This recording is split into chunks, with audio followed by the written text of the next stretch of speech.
विक्रम बत्रा की प्रेम कहानी के पहले तो आपको विक्रम बत्रा को थोड़ा समझना पड़ेगा। सबसे पहले तो आप किसी व्यक्ति के डेप्थ को इतने में समझ जाइए कि 24 साल की उम्र में एक व्यक्ति परमवीर चक्र से सम्मानित है, the highest military award. Girdhari Lal Batra, father of late Captain Vikram Batra, receiving the Paramveer Chakra for the sacrifice. 24 साल की उम्र में वो कारगिल युद्ध जिताकर चले गए। 24 साल की उम्र में लेफ्टिनेंट से कैप्टन बन जाना, इतनी जवाबदारियों को निभा लेने वाला इंसान अपने आप में क्या रहा होगा। ऐसे व्यक्ति ने जिंदगी में जो कुछ भी किया होगा वो खास ही रहा होगा।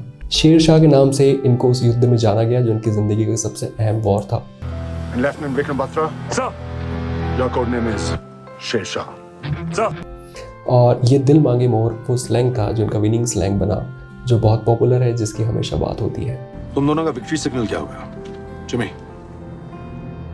सो ओ या और विकी तेरा?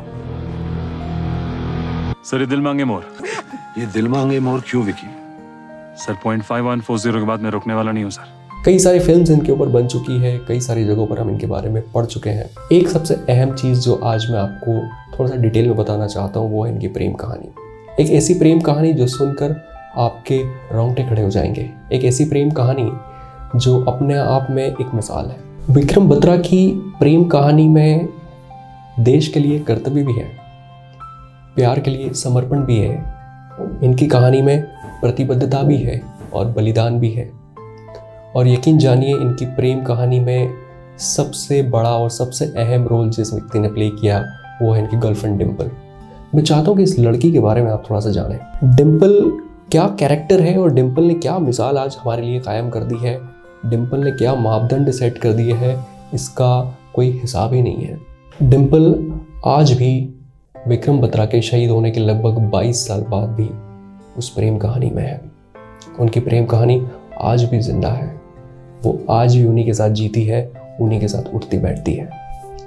वो एक स्कूल में एक साधारण से टीचर है, एक स्वीट सिंपल लड़की जब लगभग 40-45 साल की हो चुकी है, जिसने लगभग 22 साल अपनी ज़िंदगी के विक्रम बत्रा के बिना, विक्रम बत्रा के लिए बिता दी है। क्या है इनकी कहानी, इसको थोड़ा सा हम समझते हैं। कैसे हुई इसकी शुरुआत? असल में ये कहानी समर्पण की पराकाष्ठा है। यकीन जानिए इस कहानी का जो समर्पण का स्तर है उसका 10% ही अगर हिंदुस्तान के कपल्स में आ जाए तो हिंदुस्तान दुनिया में प्यार करने वालों और चाहने वालों की राजधानी बन जाएगा। सबसे पहले शुरुआत कुछ यूँ होती है कि विक्रम 1995 में एमए करने के लिए चंडीगढ़ के पंजाब यूनिवर्सिटी के कॉलेज जाते हैं और वहीं पर भी इत्तेफाक से जो डिम्पल है वो जाती है। एक बार देखते हैं विक्रम बत्रा की क्लास में डिम्पल के पास कोई लड़का बैठा हुआ है उस बेंच पर और वो थोड़ा सा अनकंफर्ट कर रहा है, वो थोड़ा सा क्लोज आने की कोशिश कर रहा है, जो थोड़ा सा पसंद नहीं आ रहा है डिम्पल को। और विक्रम जाते हैं, उन दोनों के बीच में बैठ जाते हैं और फिर डिम्पल से कहते हैं कि आप दूसरी बेंच पर जा सकती हैं। इस तरह से प्यार की शुरुआत हुई, इस तरह से ये कहानी की शुरुआत हुई। और फिर क्या, बस 4-8 महीने ही होते हैं कि विक्रम सेलेक्ट हो जाते हैं इंडियन मिलिट्री एकेडमी जाने के लिए, जो कि उनका सपना है। वो आर्मी में जाने के लिए पैशनेट थे बचपन से। और 4-8 महीनों में ही डिम्पल को भी किसी वजह से अपना कॉलेज छोड़ना पड़ता है। वो उसकी पारिवारिक वजह भी है और शादी का प्रेशर भी है, उस वजह से वो भी अपनी एजुकेशन कंप्लीट नहीं कर पाती है। पर इस 4-8 महीनों में उन्होंने अपने रिलेशनशिप में जो कमिटमेंट डेवलप कर लिया, वो अपने रिश्ते को जिस स्तर पर लेकर चले गए, वो अपने आप में एक मिसाल से कम नहीं है। विक्रम आईएमए में अपनी ट्रेनिंग ले रहे थे, उस दौरान डिम्पल पर उनके परिवार वालों ने कई तरह के प्रेशर क्रिएट करे शादी कर लेने के लिए। उनकी कतई इच्छा नहीं थी कि वो विक्रम से शादी करें, पर क्योंकि एक बात है जो डिम्पल हमेशा कहती है विक्रम के बारे में, और वही कि विक्रम उन्हें बोलते थे कि you take care of what you like, otherwise you will be forced to like what you will get, you know. He always used to tell me, take care to get what you like or you'll be forced to like what you get. I still try to follow that in my life. वो कहती है कि आज भी वो इस बात पर अड़िग रहने की कोशिश करती है, इसको फॉलो करने की कोशिश करती है। और उस समय उन्होंने यही डिसाइड किया कि अगर मैं विक्रम को पसंद करती हूँ तो विक्रम के साथ रहूँगी, मैं किसी और के साथ अगर फोर्स किया जाएगा तो मैं इस चीज़ को कतई एक्सेप्ट नहीं करूँगी। और उन्होंने बड़ी स्पष्टता और बड़े ही कमिटमेंट्स अपने घर वालों को ये बात समझा दी कि अगर मेरी जिंदगी किसी के साथ संभव है तो विक्रम बत्रा है। जिद्दां ना होया मेरा विआह विक्रम नाल तो फिर मैं कभी किसी भी नाल ब्याह ना करांगी। और इस कमिटमेंट के आगे उनके फैमिली के लोगों की एक ना चली। इस तरह से ये स्टोरी बढ़ रही थी। अब जब आईएमए से लेफ्टिनेंट बनकर विक्रम निकलते हैं तो फिर जगह जगह पर, क्योंकि पोस्टिंग होना होती है, उनको अपनी जॉब करनी होती है, तो वो जिस भी जगह पोस्टिंग उनकी होनी रहती है, इनके बीच में सिर्फ एक बात तय थी कि लगभग हर रविवार और बुधवार को जैसे ही घड़ी में 7:30 बजता है शाम का, फ़ोन का रिंग बजेगा। डिम्पल फ़ोन के आसपास होंगी क्योंकि फ़ोन विक्रम बत्रा का होगा और वो फ़ोन पर बात करेंगे। ऐसा कहते हैं कि इस बात में शक हो सकता है कि अगर आज सूर्यास्त हुआ तो कल सूर्योदय होगा या नहीं होगा। इस बात में शक हो सकता है कि अगर बारिश हो रही है तो दोबारा कभी रुकेगी या नहीं रुकेगी। पर इस बात पे शक नहीं हो सकता था कि विक्रम फ़ोन करेंगे या नहीं करेंगे। इस लेवल की कमिटमेंट थी, इस लेवल का प्यार था उन दोनों के बीच में। ज़िंदगी अगर जीनी है तो साथ जिएंगे, वरना नहीं जिएंगे, ये कमिटमेंट था। बातें करेंगे तो आपस में करेंगे, किसी और से नहीं करेंगे, किसी और की नहीं करेंगे। इस तरह का लव स्टोरी था उनका। लगभग डिसाइड था कि जल्दी ही हम लोग शादी करने वाले हैं। किसी छुट्टी पर जब विक्रम आए, एक बार किसी गुरुद्वारे गए, गुरुद्वारे में परिक्रमा लगाई। और क्योंकि आप जब इस जोन में होते हैं, जब आप प्यार में अपने चाहने वालों के साथ होते हो, तो आपको कई चीज़ों का ध्यान भी नहीं होता। और 4 परिक्रमा उन्होंने पूरी करी और विक्रम डिम्पल से कहते हैं कि कॉन्ग्रेचुलेशन मिसेस बत्रा, अब हम शादीशुदा हुए। क्योंकि सिख रीति रिवाज के हिसाब से 4 परिक्रमा गुरुद्वारे की कर लेने से शादी कन्फर्म मानी जाती है। और ऐसी उनकी कमिटमेंट थी, इतनी जेंटलनेस और इतना डेडिकेशन कि हम हस्बैंड वाइफ की तरह ही एक दूसरे को देख रहे हैं। इसके बाद एक बार फिर कभी जब वो छुट्टियों में चंडीगढ़ आए तो ऐसा रहा कि जब वो उसे ड्रॉप करने गई, उसने विक्रम से पूछा, डिम्पल ने, कि तुम मुझसे शादी करोगे भी या नहीं, कितना टाइम मुझे और वेट करना पड़ेगा, कितना टाइम मुझे और निकालना पड़ेगा इसी तरह से तुम्हारे बारे में सोच सोच कर। तो उसने क्या किया, उसने रेजर से अपने अंगूठे पर थोड़ा सा कट लगाया और अपने खून से उसकी मांग भर दी और उससे कहा कि अब सिर्फ फॉर्मेलिटी बाकी है, अदरवाइज आज से आप मिसेस बत्रा ही हैं। और इस तरह से उन्होंने मन बनाया था कि अब जब मैं दोबारा आऊँगा हम लोग शादी कर लेंगे। और फाइनल गुड बाय होता है, वहाँ से चले जाते हैं।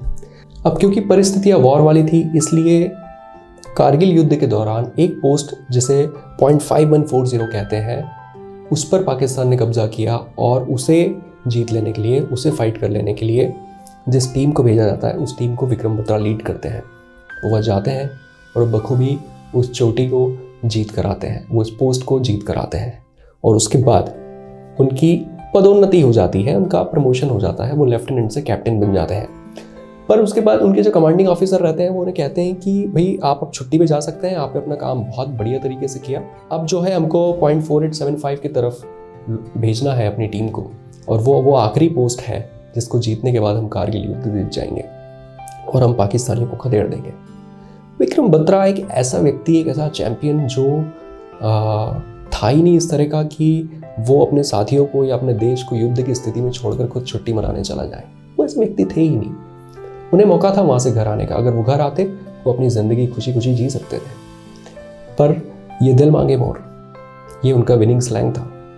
वो उतना जल्दी संतुष्ट भी नहीं होते थे। उन्होंने मन बनाया कि शेरशाह एक बार फिर जाएगा और उस चोटी को भी जीत के आएगा।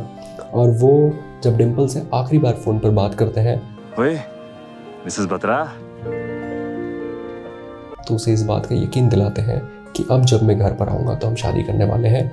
ये आखिरी युद्ध है, इसे जीतकर सारी चीज़ें हमारे हक में आ जाएगी, सारी चीज़ें हमारे हिसाब से हो जाएंगी। इसके बाद की ज़िंदगी हम साथ जीने वाले हैं।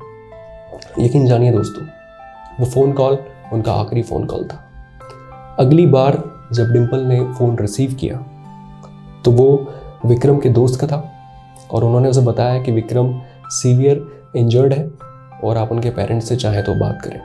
और वो भागते हुए उनके नेटिव प्लेस पालमपुर पहुंचती है और वो देखती है कि विक्रम बत्रा का पार्थिव शरीर एक कफिन में तिरंगे में लिपटा हुआ रखा है। मीडिया के लोगों ने घेरा हुआ है। 25,000 से ज़्यादा लोग उस फ्यूनरल में हैं और उसके हाथ पैर गर्म हो गए।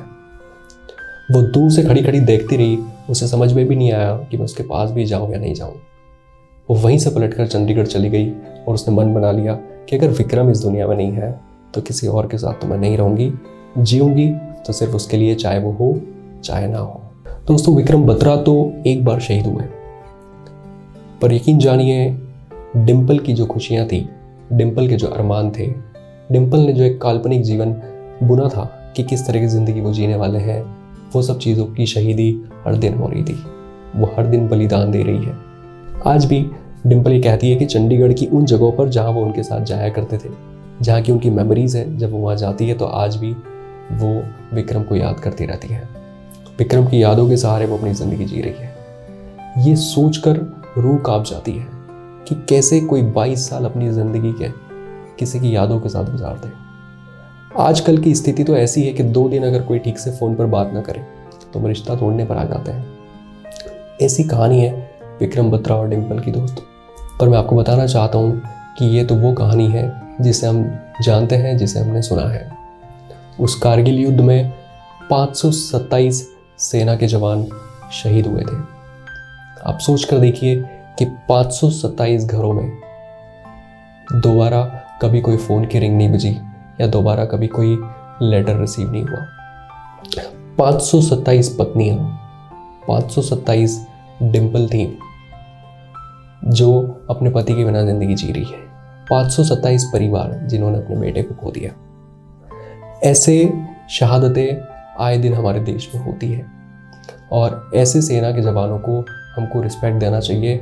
ये हमारे इर्द गिर्द जहाँ भी हैं, जैसे भी हैं, उनको और उनके परिवार को हमें स्पेशल तरीके से ट्रीट करना चाहिए। उन्हें हमें ख़ास सम्मान से नवाजना चाहिए। ये लोग ऐसे हैं कि जिनका एहसान कभी भी नहीं चुकाया जा सकता। ये देश की धरोहर है। तो ये थी विक्रम और डिम्पल की कहानी।